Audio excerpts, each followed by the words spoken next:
Okay, so let's begin this small chapter number 3 about ASA fundamentals.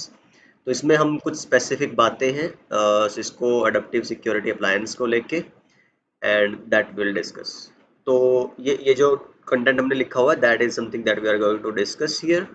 एएसडीएम की बात करेंगे, एफटीडी क्या है, एसएफएमसी क्या है, मतलब ये कुछ कॉन्सेप्ट्स हैं जो आपके in longer run, let's say if you are going towards CCNP security and all, तो वहाँ पे सिर्फ एएस से पढ़ने से काम नहीं चलेगा. आपको एडवांस जो एनजीएफडब्ल्यू है, नेक्स्ट जनरेशन फायरवॉल्स है, फायरवॉल थ्रेट डिफेंस है, ठीक है, GUI access, central management of your firewalls and clusters, वो सब कुछ पढ़ना पड़ता है. तो उसका थोड़ा एक आइडिया लेंगे हम यहाँ पे. एंड फिर एएसए का एक एग्जांपल लेके 5505 शायद हमारे पास एक फायरवॉल का कुछ कंटेंट है मेरे पास, वो मैं दिखाऊंगा आपको एक रेफरेंस के लिए. And I will show you what kind of device you have. फिर और कुछ एक आध बातें रहेंगी, कुछ LED status, first time powering on the ASA, will discuss that.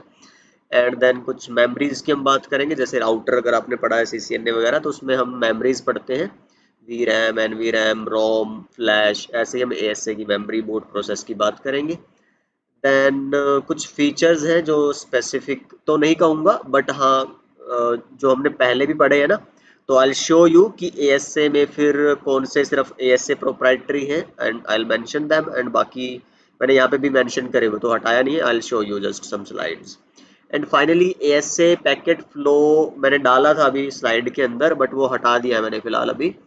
The reason is क्योंकि हमने अभी कुछ पढ़ा नहीं है कॉन्फ़िगरेशंस और वो सब, इतनी अंडरस्टैंडिंग हमें है नहीं अभी फायरवॉल. तो मैं जब तक कोई कॉन्फ़िगरेशन नहीं करूँ, पैकेट फ्लो समझाना आई डोंट नो, मुझे नहीं ठीक लगा तो मैंने हटा दिया. एंड जब हम कुछ एक सफिशिएंट नॉलेज हमें हो जाएगी कॉन्फ़िगरेशन वगैरह की, then will talk about packet flow. तो मैं अभी नहीं डाल रहा हूँ, विल डिस्कस लेटर ऑन.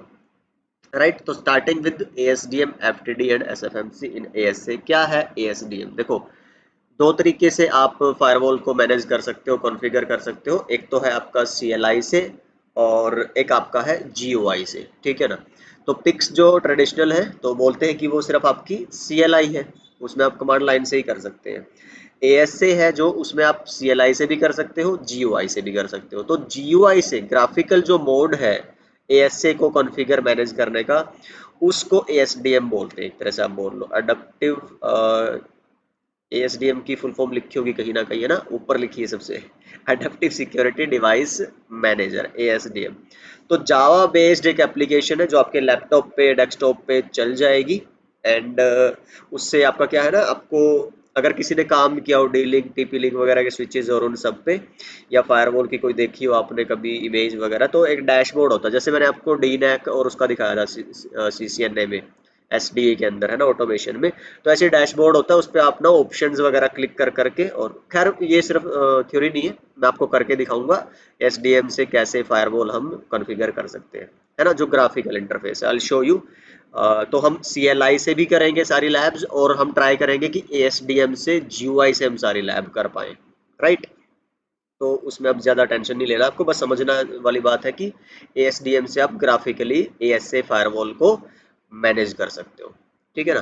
तो मैं जब बैकअप एंड रिस्टोर कराऊंगा आपको ना ASA की OS इमेज का, तो वहाँ पे आप देखोगे फ्लैश के अंदर आपको ऑपरेटिंग सिस्टम तो मिलेगा ही ASA का, साथ में ASDM की भी एक फाइल मिलेगी, क्योंकि उसके बिना आप इसका GUI से एक्सेस नहीं ले सकते. तो ये लास्ट लाइन का यही मतलब है.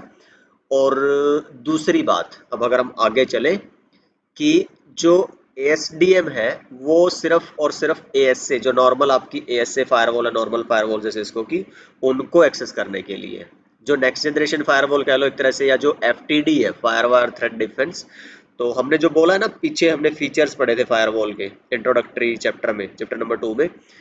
तो वो जो हमारे नेक्स्ट जनरेशन फायरवॉल्स वाले फीचर हैं, जैसे मैंने कुछ यहाँ पे भी मेंशन करे हैं, तो वो सिस्को एज सच ASA में नहीं प्रोवाइड कराता. उसके लिए आपको फायर पावर थ्रेट डिफेंस नाम का या तो एक अप्लायंस अलग से ही लेना पड़ता है, हार्डवेयर डिवाइस है, फायरवॉल है सिस्को की, या फिर आप क्या करोगे, मॉड्यूल्स इंस्टॉल कर लोगे. ASA में मैं दिखाता हूँ आपको, where is my packet tracer, here see. अगर आप फायरवॉल देखोगे ना तो इसके अंदर ये थोड़ा ब्लर है, सिक्योरिटी सर्विस कार्ड स्लॉट, ठीक है ना, दिस वन। अभी इसको मैं पावर ऑफ नहीं कर पाऊंगा, तो ये कह रहा है कि नहीं हटा पाओगे, बट द पॉइंट इज आप इसकी जगह यहाँ पे अपने स्लॉट लगा सकते हो। तो FTD का स्लॉट या तो इसी में लगा लो, तो यही नेक्स्ट जनरेशन फायरवॉल बन जाएगी, या फिर आप अलग से ही FTD खरीद सकते हो। So that is up to you. तो this is what what solutions are there, but the point is next generation firewall ASA में एज सच इनबिल्ट नहीं होता, उसके लिए आपको FTD का सहारा लेना पड़ेगा, right, as a separate device और सम स्लॉट और मॉड्यूल यू कैन पुट। जैसे हमने राउटर में पढ़ा था ना, मॉड्यूलर और नॉन मॉड्यूलर राउटर होते हैं। जिस राउटर में आप एक्स्ट्रा कार्ड लगा सकते हो वो मॉड्यूलर राउटर होते हैं, तो ASA मॉड्यूलर है, इनमें आप एक्स्ट्रा कार्ड लगा सकते हो। वो मैं आगे बढ़ाऊंगा, आपको बताऊंगा कि कौन से फंक्शंस के कार्ड आप लगा सकते हो। तो एक कार्ड ये है सिक्योरिटी सर्विस मॉड्यूल इसको बोलते हैं, या सिक्योरिटी सर्विस कार्ड, जो FTD का मॉड्यूल होता है। एडवांस फीचर अगर ASA में डालने हैं तो आपको ये लगाना पड़ेगा, ठीक है ना।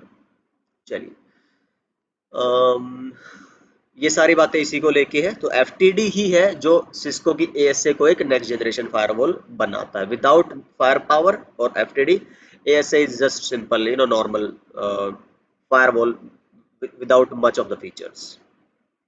तो ये अगर आपको मान लो आपने स्लॉट लगा लिया हार्डवेयर, तो सिर्फ उससे काम नहीं चलेगा, आपको उसके हिसाब से फिर लाइसेंसेस भी सिस्को से खरीदने पड़े। तो ये बड़ा सोचा समझा गेम है हार्डवेयर सॉफ्टवेयर का, and yes you need to play that. Then SFMC आ गया। अब यहाँ ध्यान से सुनने वाली बात ये है, जब आप लार्ज एंटरप्राइज नेटवर्क्स की बात करते हो, जहाँ पे आप नेक्स्ट जनरेशन फायरवॉल्स, FTD और वो सब यूज कर रहे हो, ASA नहीं। तो ASA का तो आपने GUI से एक्सेस कर लिया था ASDM से, पर जब आपके पास फायर पावर फायरवॉल्स हैं या फिर मल्टीपल फायर पावर फायरवॉल्स हैं, तो उनको GUI से एक्सेस करने के लिए फिर ASDM नहीं, फिर चलता है SFMC, secure firewall management centre. पहले इसका नाम FMC था, fire power management centre, but अब क्या है, SFMC। तो ये web based again security admin centre है, लेकिन इसको आप लैपटॉप और PC पे जैसे नॉर्मली आपने चला लिया था ना एज ए सॉफ्टवेयर ASA के लिए, इसको नहीं चला सकते आप। डेडिकेटेड किसी वर्चुअल या फिजिकल सर्वर पे आपको एज इमेज इसको इंस्टॉल करना पड़ेगा, और फिर उसका एक्सेस आप किसी भी डिवाइस से ले सकते हो, ठीक है ना। तो ये सर्वर बेस एक तरह का डिप्लॉयमेंट है SFMC। तो ये बड़ा ही क्या बोलते हैं, एक तरह से पावरफुल एक मैनेजमेंट सेंटर होता है ना। चाहे आप कितना मर्जी बड़ा नेटवर्क हो और एंटरप्राइज हो, जितने मर्जी आप प्रोटेक्शन स्कीम्स और वो सब यूज कर रहे हो, कितने मर्जी फायरवॉल्स क्लस्टरिंग वगैरह यूज कर रहे हो, क्लस्टरिंग खैर हम पढ़ेंगे आगे और ज़्यादा इससे क्लैरिटी आएगी आपको इन चीज़ों की उससे। बट यस, एक सिंगल, जैसे एक नोक या SOC होता है ना, सिक्योरिटी ऑपरेशन सेंटर, या फिर आप SNMP सेंटर होते हैं आपके, तो ऐसा ही एक आपका फायरवॉल मैनेजमेंट सेंटर होता है SFMC। I'll try कि I'll show you now about ASA hardware. तो 5505 हमारे पास फायरवॉल है, उसका फ्रंट एंड बैक का एक इमेज आप यहाँ से देख पा रहे हो। LED दी हुई है, और आपके पास स्लॉट्स दिए हुए हैं, 8 स्लॉट्स, एक कंसोल है, USB के स्लॉट्स हैं, राइट, और पावर का स्लॉट है, और एक आपका SSC यूनिट है, जो आपको ये स्क्रू दिख रहे हैं ना, इसको आप अनस्क्रू करके और वो FTD वाला मॉड्यूल यहाँ पे लगा सकते हो, ठीक है। ये मॉडल्स है कुछ, आप देखोगे अगर इस लिंक पे भी जाओगे या वैसे भी लिख दोगे गूगल पे जाके Cisco ASA models for different organisations, आपको ये डिटेल मिल जाएगी। एंड अलग अलग नेटवर्क की अलग अलग नीड के हिसाब से आप अलग अलग फायरवॉल खरीद सकते हो।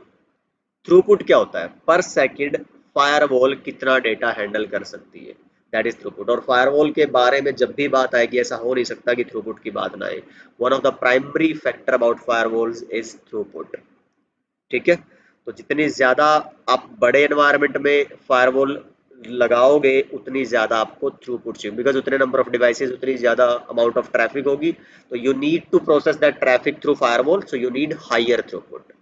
तो इस थ्रूपुट के ऊपर भी काफ़ी कंट्रोवर्सी और काफ़ी बातचीत होती है, कॉन्वर्जेशंस होते हैं, ट्रू थ्रूपुट या फिर सिर्फ फेक थ्रूपुट, सिर्फ कहने की इतना दे दिया, एक्चुअल में इसका हाफ भी नहीं मिलता, वो सब for another discussions. But basically what is the throughput, the amount of data that A firewall can handle पर सेकेंड। तो MBPS में या GBPS में हो सकता है।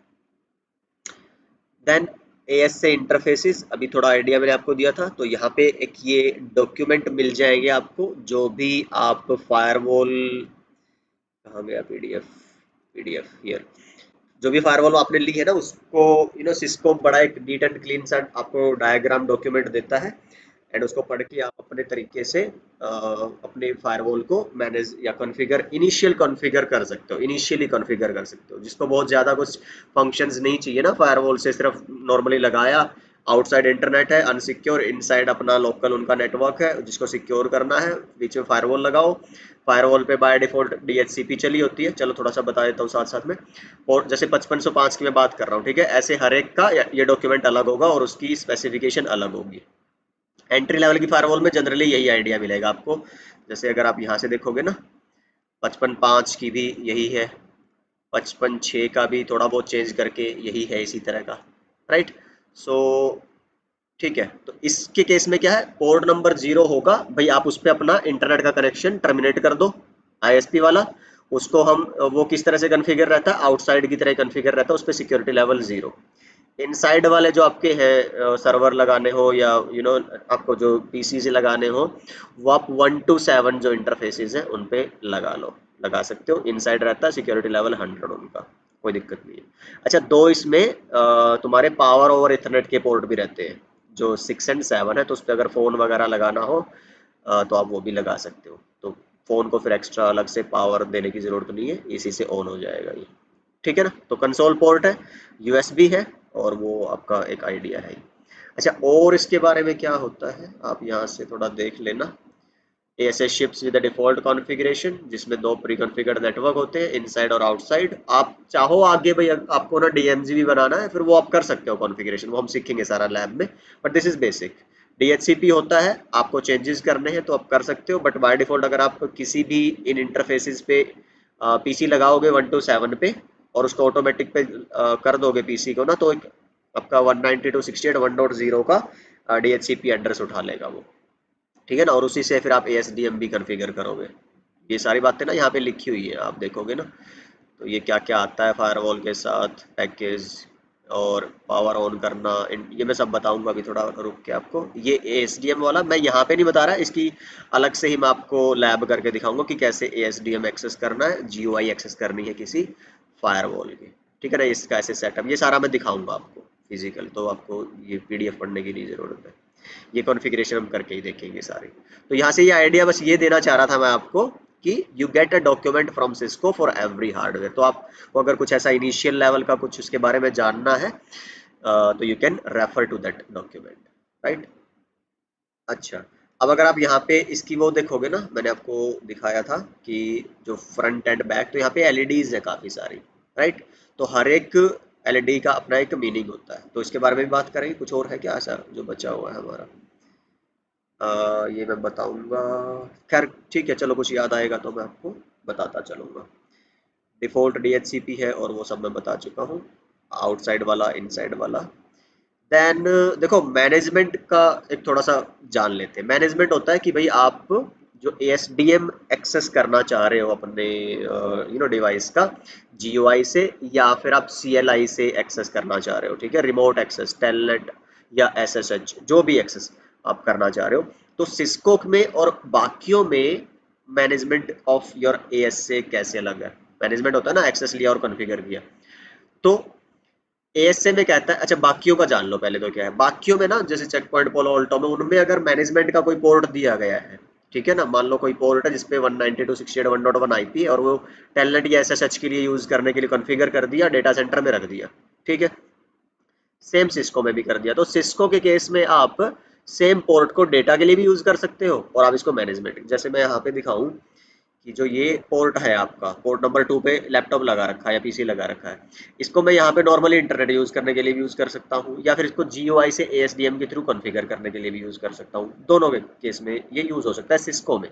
बट अगर ये होता चेक पॉइंट, तो जो मैनेजमेंट इंटरफेस है वो सेपरेट अलग से ही एक इंटरफेस आता है, जैसे यहाँ पे कंसोल है ना, इसके नीचे आ जाएगा लिखा हुआ मैनेजमेंट, ठीक, तो उस पर फिर तुम इंटरनेट और वो सब नहीं चला पाओगे, सिर्फ वो मैनेजमेंट का ही काम करेगा, तो ये ध्यान रखना है, ठीक। तो उससे फायदे नुकसान भी है। फायदा तो यही होगा भाई, एक एक्स्ट्रा पोर्ट मिल गया, नुकसान ये होगा, अब मान लो डेटा सेंटर में कोई अटैक हुआ, डोस अटैक या सब, फायरवॉल डाउन हो गई है।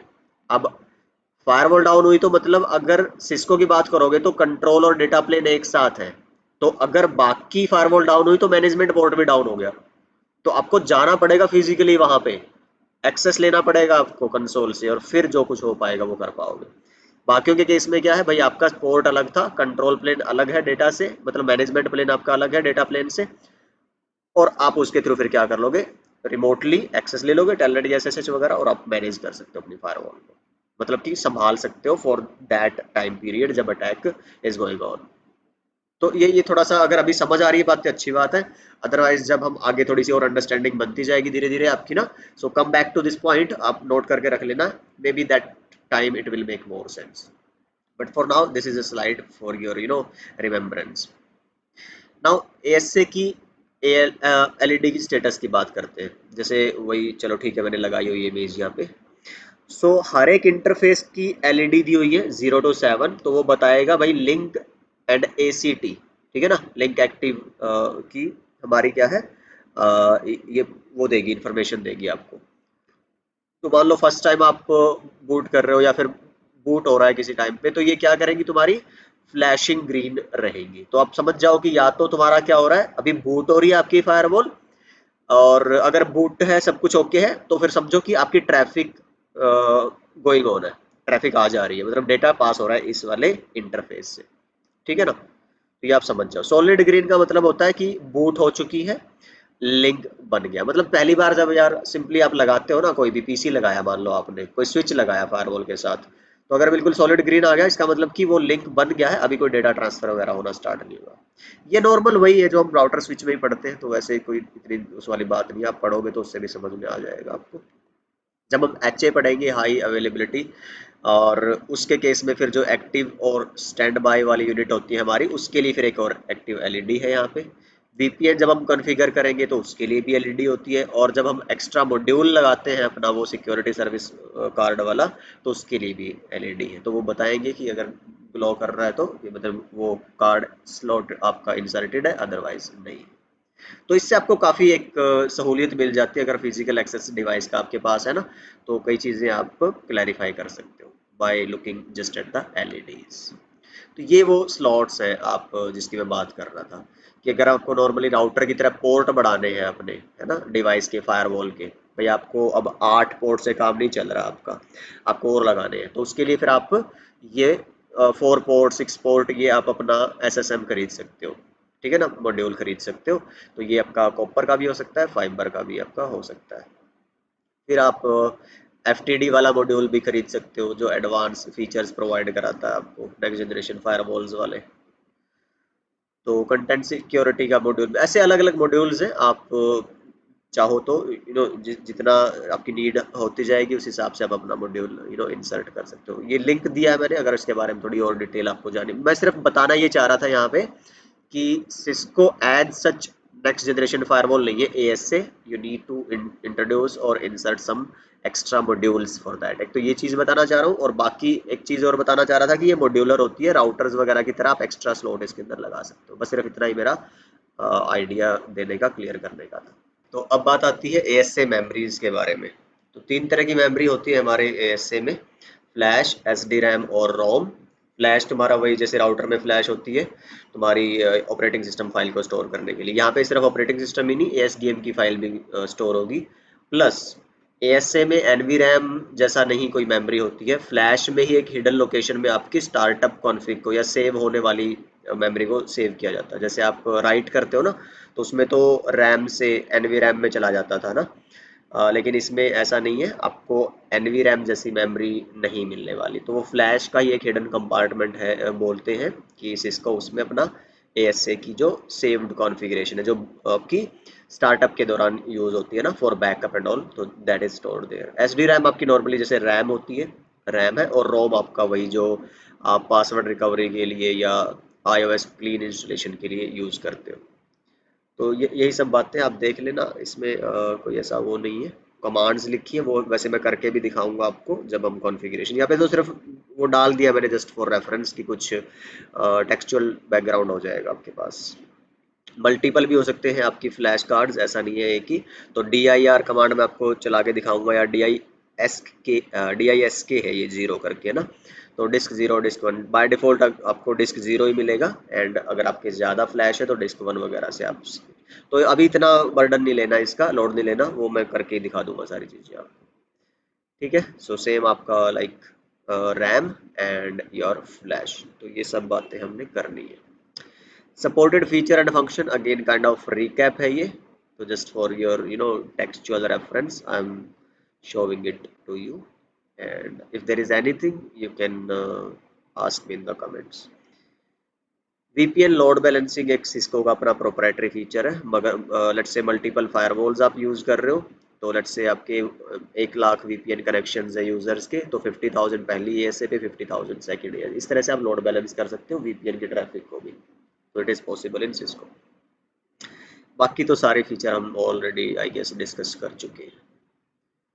ठीक है ना, पैकेट फ्लो मैंने आपको बता ही दिया था कि हम अभी नहीं डिस्कस करने वाले, नेक्स्ट टाइम।